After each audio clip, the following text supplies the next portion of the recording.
Hello, friends, and welcome to what is, I believe, episode 4 of the Martial Arts Yoga Philosophy podcast.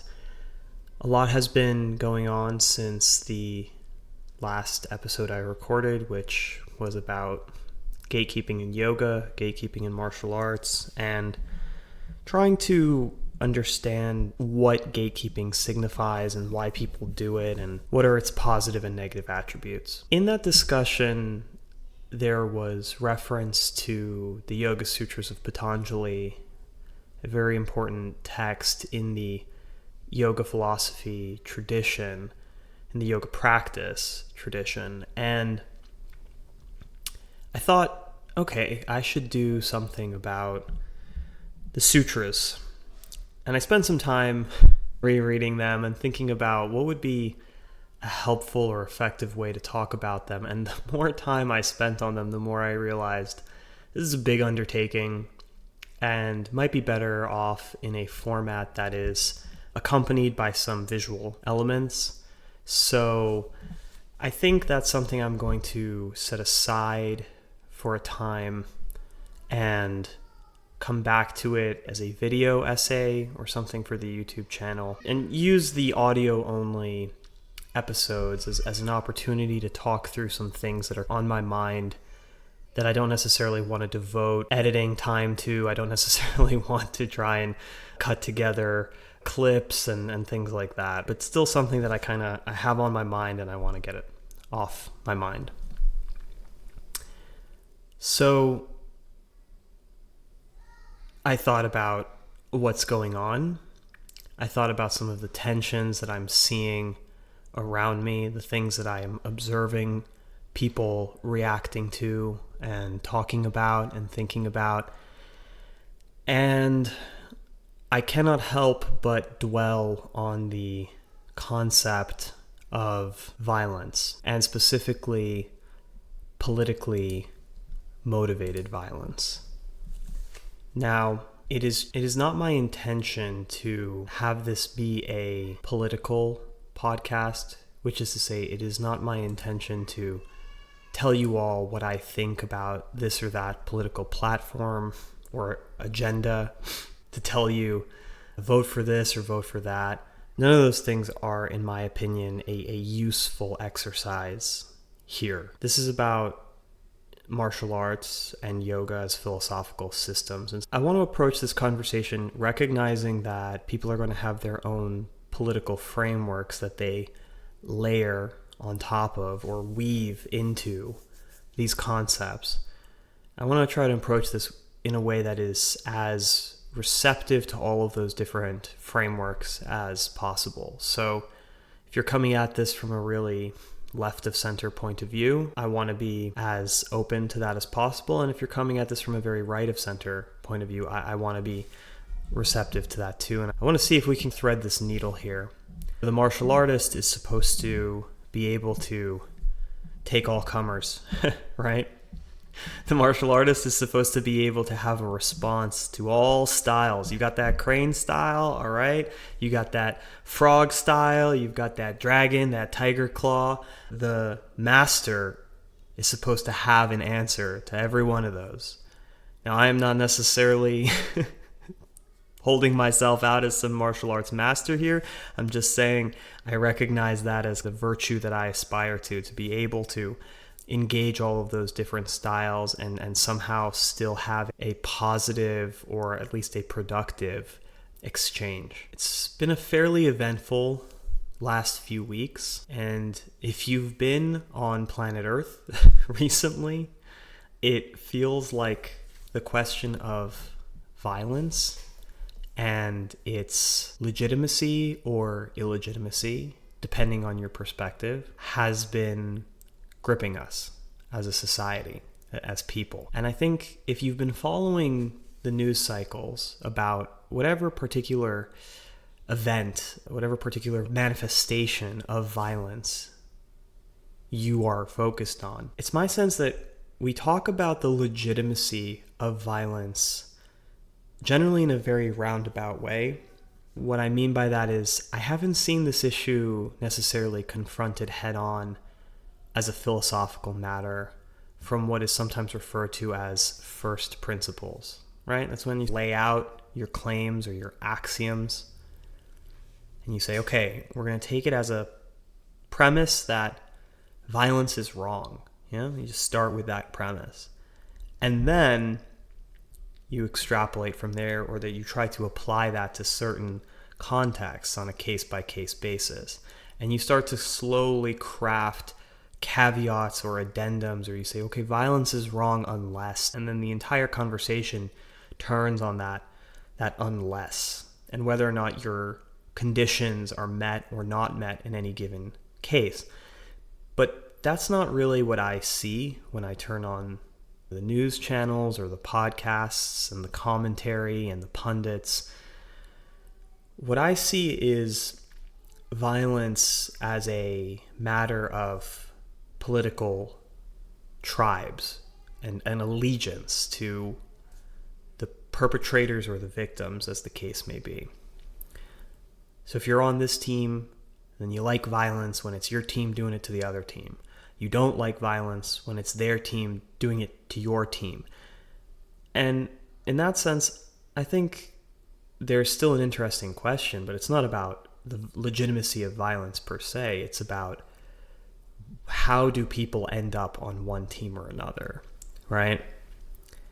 A more perhaps psychoanalytic examination of why do you find yourself aligned with these people and not those people? What is it about this tribe that connects you to it versus that tribe? From a yoga perspective, we might ask, how deliberate is the choice of team that you have made? I think a lot of us would like to believe that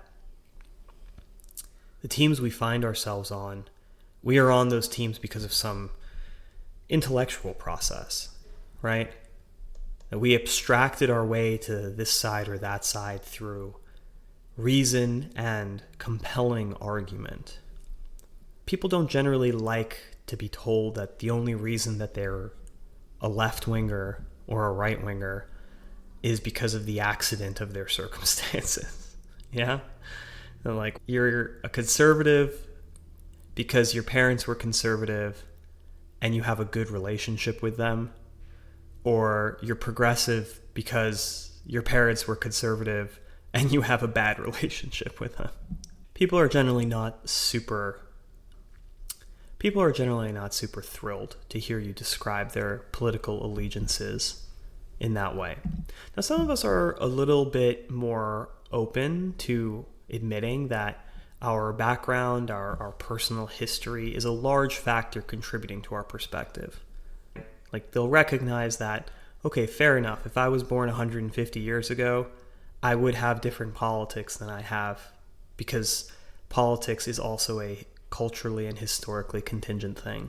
I wouldn't be responding to the same things in my society. So there's some element that is, of course, an accident of history, an accident of where I was born and when I was born. But most people don't want to strip agency entirely away from our politics and from the team that you identify with and where you find yourself in this big social system we live in. To say that it's all just an accident of birth and circumstance feels a little disquieting to many of us. It feels demeaning to many of us. Like, it's taking away from us some sense of responsibility for what we think and why. Some people identify with intellectual traditions that are actually quite fond of this sort of material conditions first, human agency second thinking. And as much as I personally believe that type of framework runs against the philosophies embodied in a martial arts yoga practice, it is worth considering it seriously. This is the Martial Arts Yoga Philosophy podcast, so this is not just about can we reconcile the sutras of Patanjali with this idea or that idea, or how do we apply the sutras in a modern context.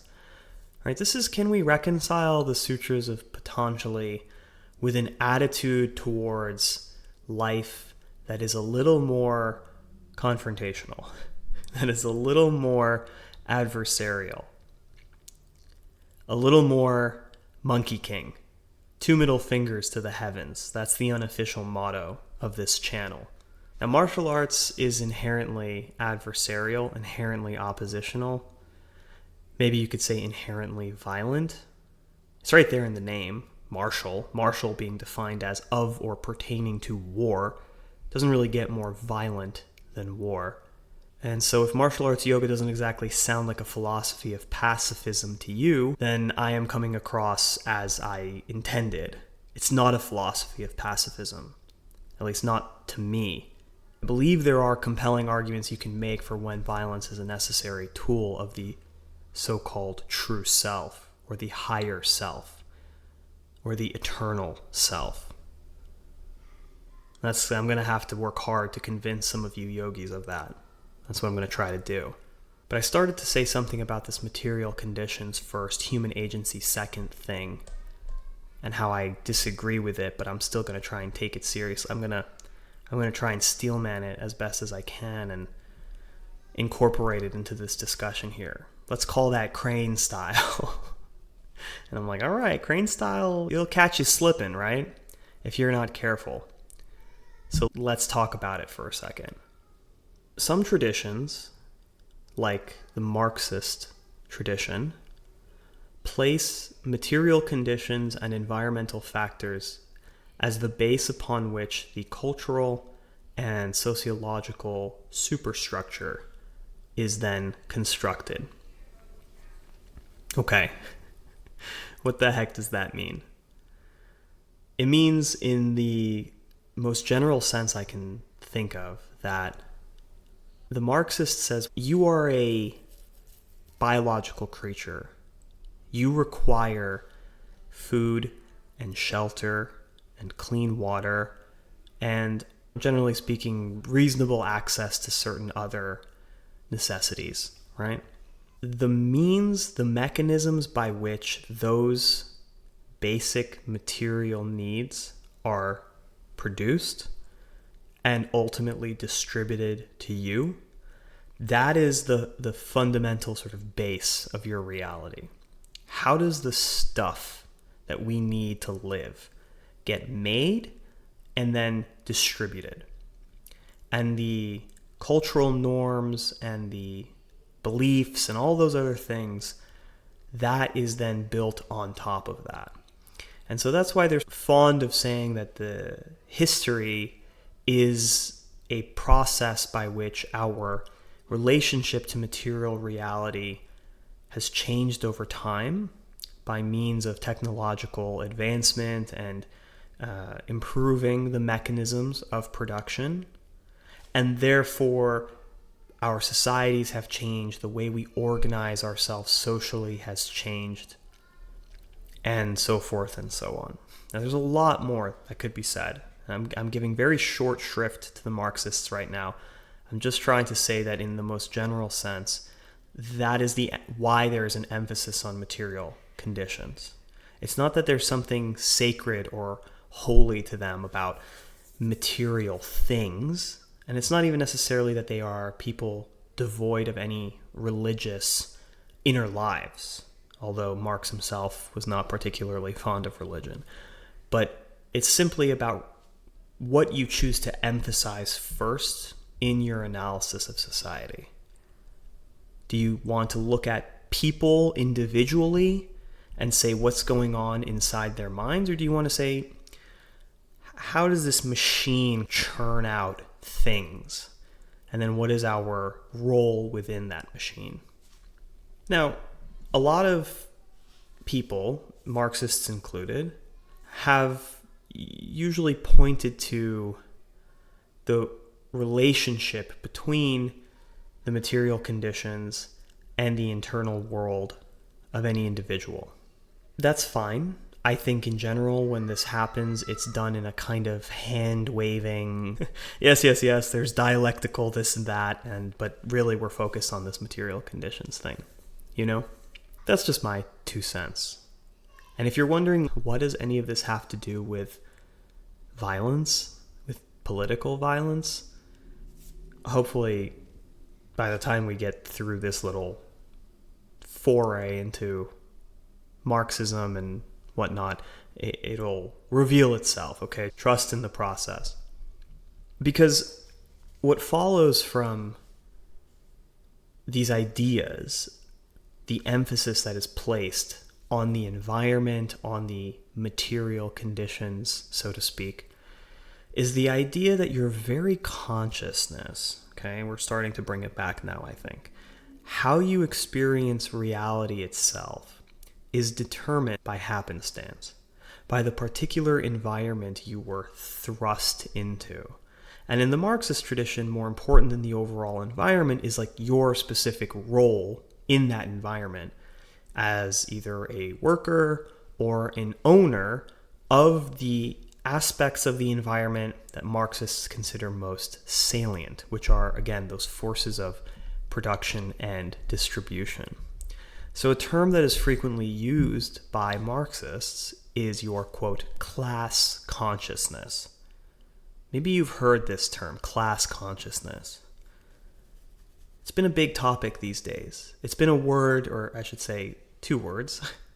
Class consciousness is a term that's getting thrown around a lot, particularly following the assassination of Brian Thompson, the CEO of United Healthcare, by Luigi Mangione.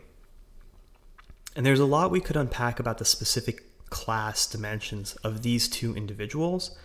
And to the extent that's relevant to the broader story we are telling ourselves, perhaps we will do that. But to me, the more interesting question is of social consciousness, of collective consciousness, right? Why do so many people see this type of event transpire and it grips us as a society? And some people cheer it on, or they're indifferent. They don't care that this man has been killed. They're like, the healthcare CEO, he had it coming, right?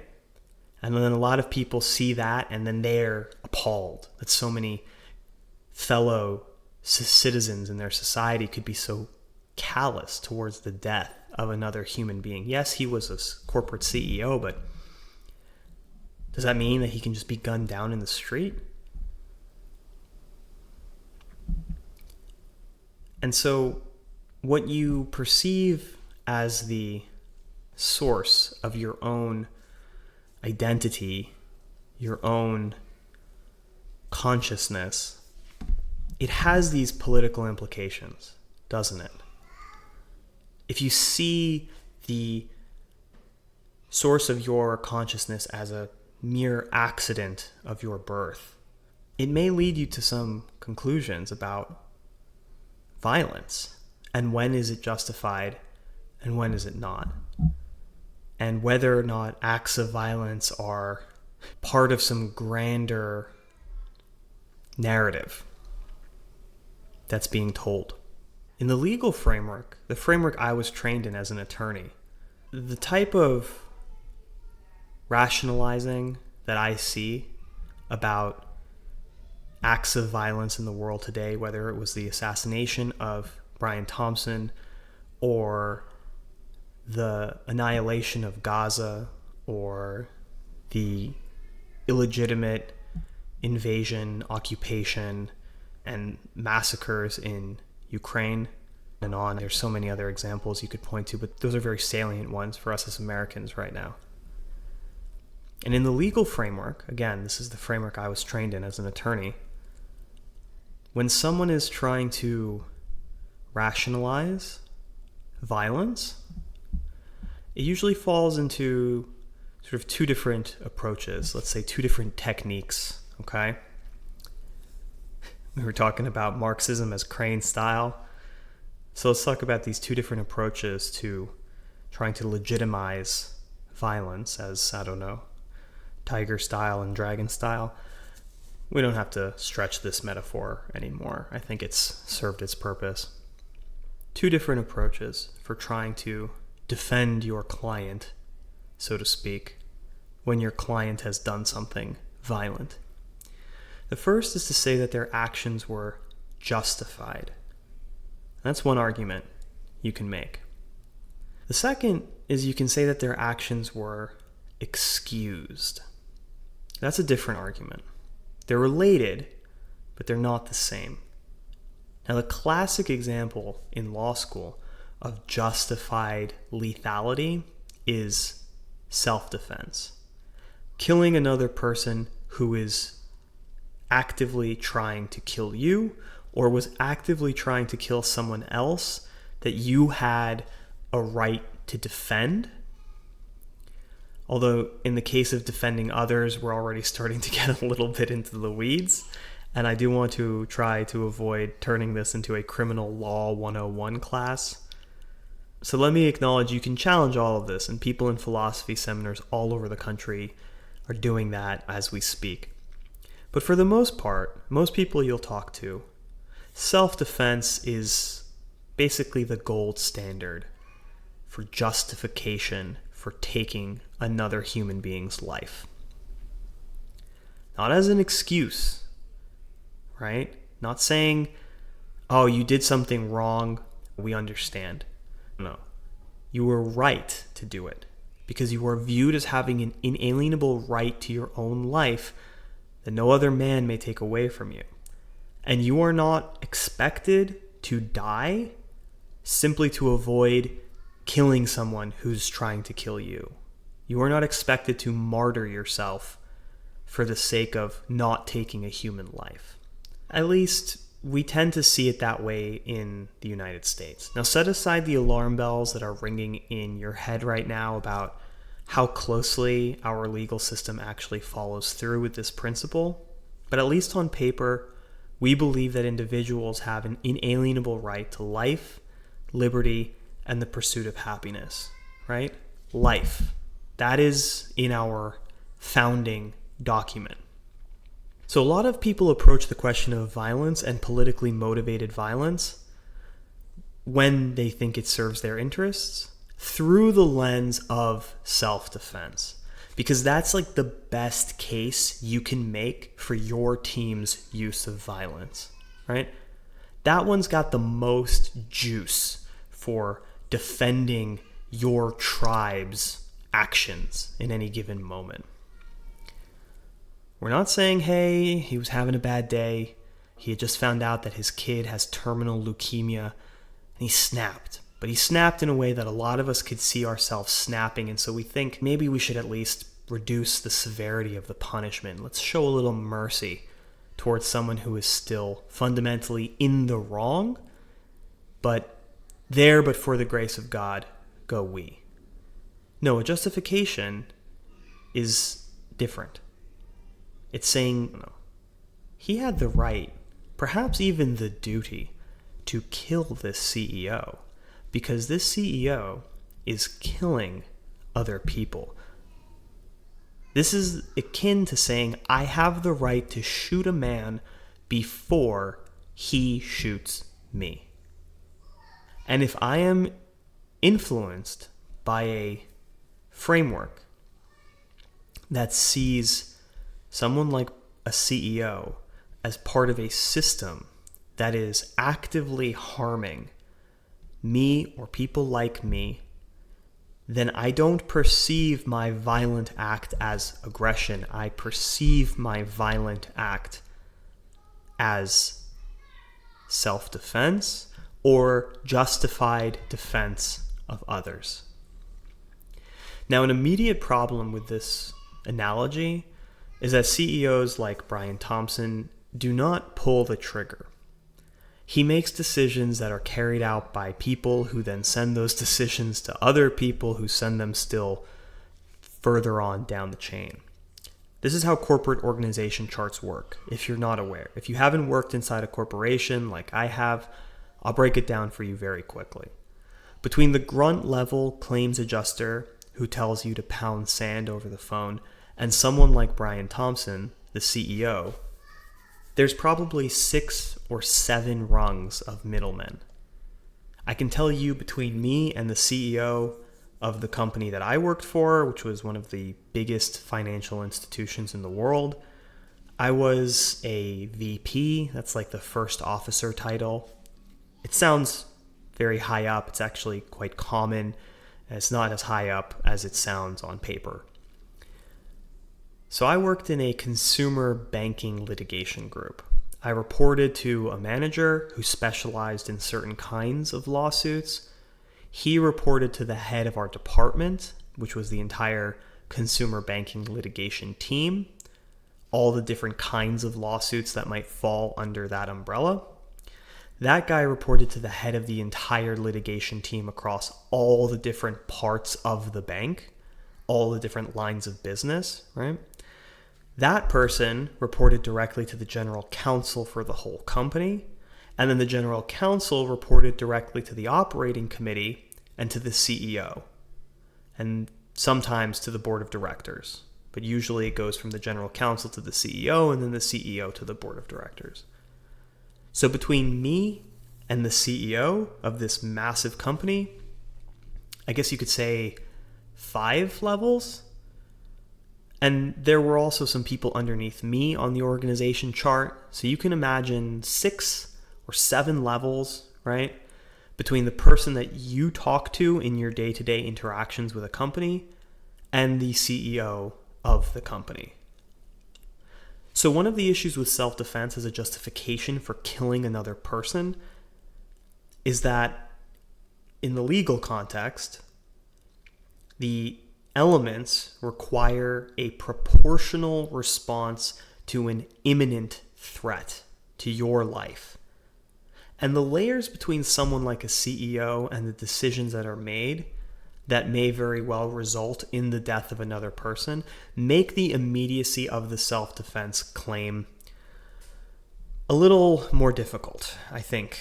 Even those of you who are sympathetic to what happened are sympathetic to Luigi Mangione, I think have to concede that self-defense, at least as understood in the classic sense of a proportional response to an imminent threat, is a little bit of a stretch. Now, I know for those of you who are inclined to see this as a compelling framework for political resistance, this is political violence as political resistance. We'll come back to you guys. We'll give you guys your due, I promise. But for those of you who are following along so far still with the legal framework, the fact of the matter is that if somebody says, hey, in 2 weeks, I'm going to come to your house and I'm going to shoot you, you're not allowed to just gun them down on the spot. You can't pull out your gun and say, I believe him. Even if he's killed somebody else, let's say he's killed other people and he's like, in 2 weeks, I'm coming for you. It's a credible threat. You're still not allowed to just pull out a gun and shoot him dead right there and then. And you might think, wait, are you telling me I have to wait until this guy has actually busted into my house and created an active threat to me or my family? And the argument is yeah. The law discourages, quote, self-help, end quote, as it is sometimes euphemistically called. Vigilante justice, self-help. Now, there's other tools you can use, at least in a functional society. Maybe we should put a little asterisk next to that.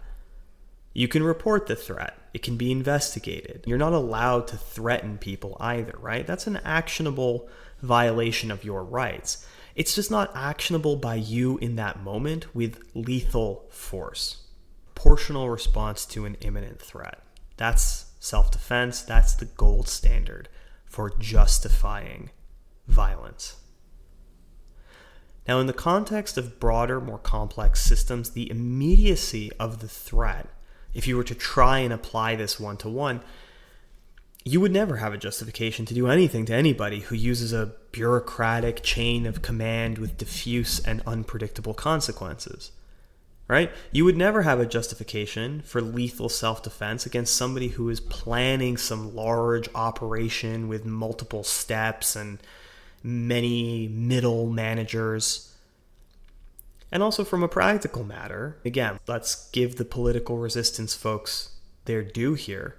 Why the hell should you let somebody set the board up in a way that is going to disadvantage you? Why not strike while the iron is hot, preemptively, as is the language of international relations? The preemptive strike is seen as an exception to having to wait until they start some shit with you. That's why countries who want to attack somebody first, right? They don't say, hey, we're attacking them because we're tough guys and they're not, and we're going to take their shit. They say, we're going to attack them because they are right on the verge of attacking us. We have to. It's a preemptive strike. It's essentially self-defense, but you don't literally wait for them to throw the first punch or shoot the first bullet. Now, I don't want to go on a whole international law tirade. The point is just that the legal framework of self-defense starts to get really strained as we move out from two guys fighting in a bar to a healthcare company or countries or anything that really is happening at scale. So I'm not saying the self-defense framework applies whole cloth to the Luigi Mangione situation, and I'm not saying disregard it entirely either. Just see it for the tool that it is and understand when it's the right tool and when it's not. And of course, in the spirit of yoga, be deliberate and mindful with the tool when you use it, because a lot of people will move back and forth between justification and excuse in an inconsistent manner. Or they'll talk of self-defense but won't take into consideration its constituent elements like proportionality and immediacy. And to me, this is evidence of a more careless use of this tool. You want the gold standard, but you don't understand the parts that are necessary for it to be genuinely appropriate to the situation that you are trying to apply it to. So let's be deliberate. Justification says Luigi had a right to kill this man because all the terrible, evil things that he was doing. This is the language we hear when our military conducts some sort of operation that missile strikes and kills a known terrorist cell member somewhere in the world. We don't say that's criminal. We say we're justified in killing him because he is at war with us. He's trying to attack us.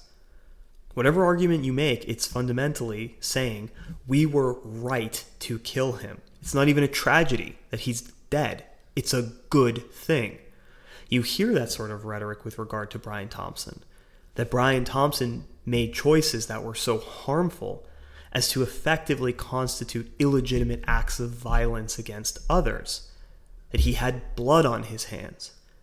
So it is affirmatively justified to kill him. It's a morally correct outcome. That's the argument people are making. That's not the argument I'm making. But that's what you'll hear people say. That's not the most common position I've heard, but there's certainly a strong contingent of people in America who feel this way at the moment. We have to grapple with that. No pun intended. The language that I think is more typical right now is the language of excuse. We don't say it was the right thing to do, but we look at the circumstances of his life, like the condition of his back, how that affected the quality of his life, how that maybe set him into a nihilistic and depressive spiral, and then add to that cocktail of rage the broader social problems with the healthcare industry, something that could certainly set a lot of people off, certainly enrage someone. And maybe you combine that with precarious mental health in a moment of despair brought on by bureaucratic obstacles and corporate obfuscation, and someone snaps. And they snap in a way that we don't think is good, but we look at it and we're like, yeah, I get it. We have empathy. We can see ourselves snapping in that way too any given Sunday. The idea is very cliche to bring up at this point, but it's the premise of the Killing Joke, essentially. The idea that every person is just one really bad day away from committing a homicide. And you might think that would never be me, but just imagine for a second a circumstance that might bring you close to the edge. And now add to that, you've got low blood sugar, you're going off of 2 hours of sleep. Add as many factors to it as you want. And then you emerge onto the scene of something horrible happening to someone you love. And in that moment of just blinding rage, you kill another human being. A lot of people would say it's not right, but we shouldn't punish you the same way we would punish someone who committed a murder in a premeditated, cold, and calculating way. What is described in the legal profession as malice aforethought. It's a good name for a band. Probably is. Malice aforethought. Planning out how to kill someone shows you put your intellect into it, not just your emotions. And for whatever reason, maybe you agree, maybe you don't, we find using your intellect to kill someone much more heinous than killing them in a momentary fit of rage or passion. It was trendy in certain social justice-oriented circles for a time to talk about the impact of one's actions being more important than the intent.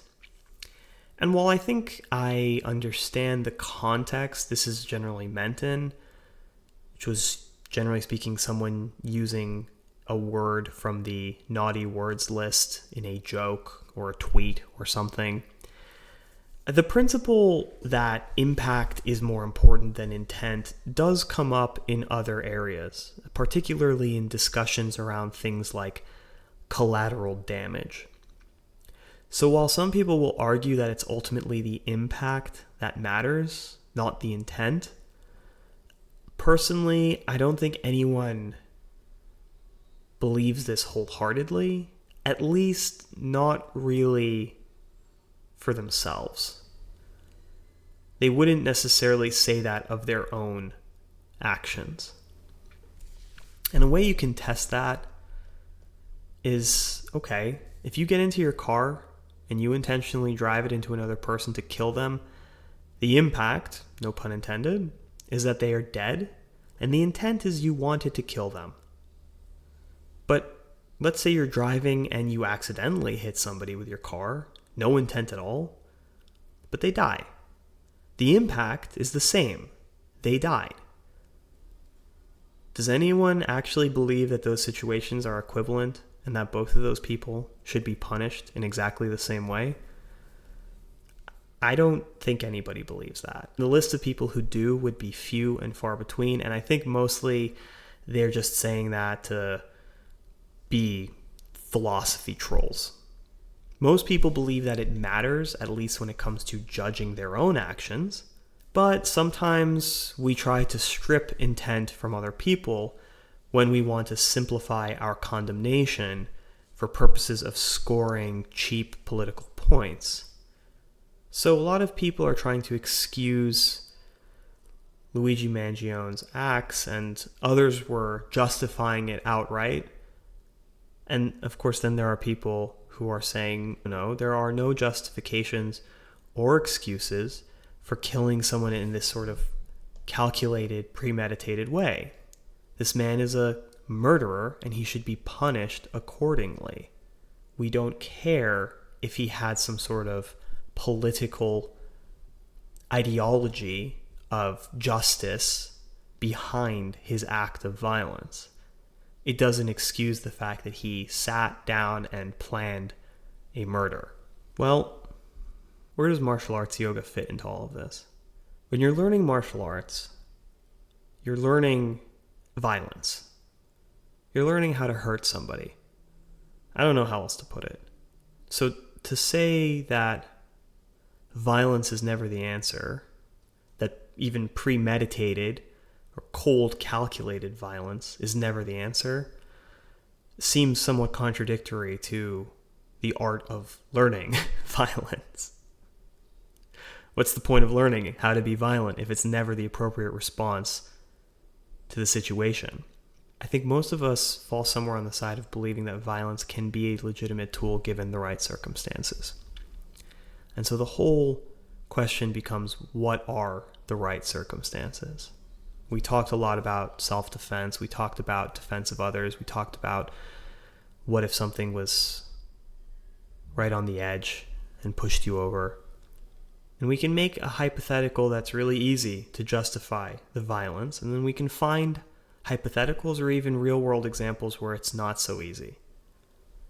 And we can tweak the thought experiments around the edges until we find that place of discomfort where we're really not sure what to think anymore. That's the place that I would encourage you to try and find and spend some time. Let me tell you very quickly, and then we can wrap up here, what I think. I think violence must be subjected to what is called in constitutional law strict scrutiny. The idea of strict scrutiny, it's a term that's used to evaluate when a law potentially runs afoul of our constitutional rights. And for example, when there are laws that say you can't say this or you can't say that, then you would use strict scrutiny to determine whether or not that law violates the First Amendment, freedom of speech. If you had a law that says white people this, black people that, you would use strict scrutiny to evaluate whether that law violates the Equal Protection Clause under the Constitution.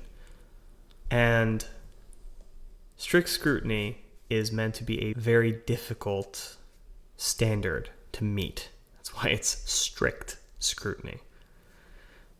And the idea is that we should be highly suspicious of laws that try to regulate our speech. We should be highly suspicious of laws that separate people or classify people on the basis of race or religion or anything of that sort.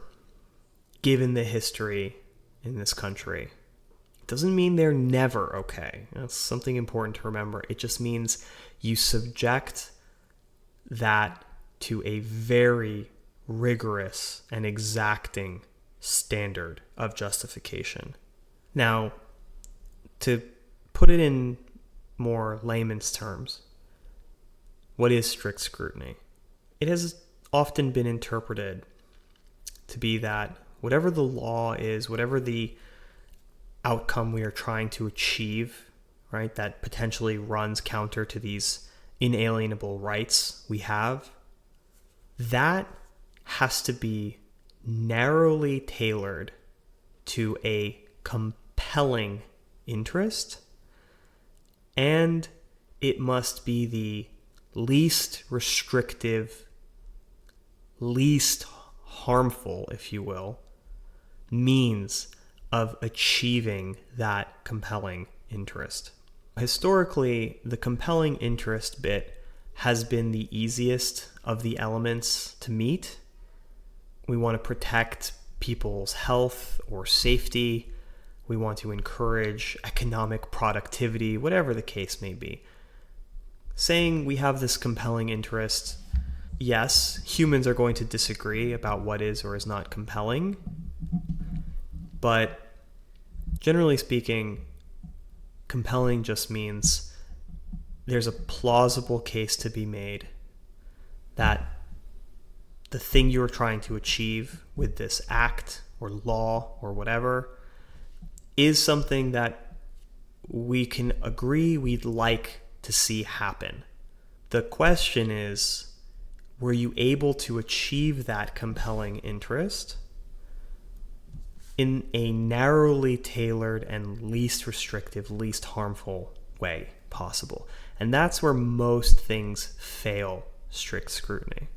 The narrowly tailored bit is quite hard to meet because in conjunction with the least restrictive means test, you are essentially going to have to demonstrate that whatever it is you're trying to do is the only viable means of achieving this compelling interest that you have. Whether it's this restriction on someone's rights or it's this act of violence that you believe must be undertaken. And you've made this as minimally disruptive, minimally invasive as necessary to address this specific interest. You see how that could be a hard element to satisfy? Like you're going to show up and say, look, we've run the numbers, and having this law that says we're going to separate white people and black people in public spaces is the only way to protect public health of these groups of people. And everyone's going to go, are you sure about that? Are you sure there isn't a way to address public health needs of everyone in a way that is universal, in a way that does not discriminate or distinguish between racial groups? Because it sure sounds like there's 5 or 6 that I can think of off the top of my head. Now, we could get into a whole thing about where affirmative action sits in all of this. Once upon a time, it passed strict scrutiny. In the existing Supreme Court, it did not. And we can debate the arguments and whether or not they were sound or not, but I encourage my comrades on the left who are supporters of affirmative action to at least consider the conservative arguments here and ask yourself whether, under the existing rubric of strict scrutiny, affirmative action really does pass muster. And if you want to come down on the side of saying then strict scrutiny is a bad standard because we still think that this type of policy should exist and here's why, okay, fair enough, right? Who's to say that strict scrutiny is a good standard? Let's challenge that too. But if you are going to uphold it as the means by which we evaluate infringing other people's rights, then you have to walk the walk there.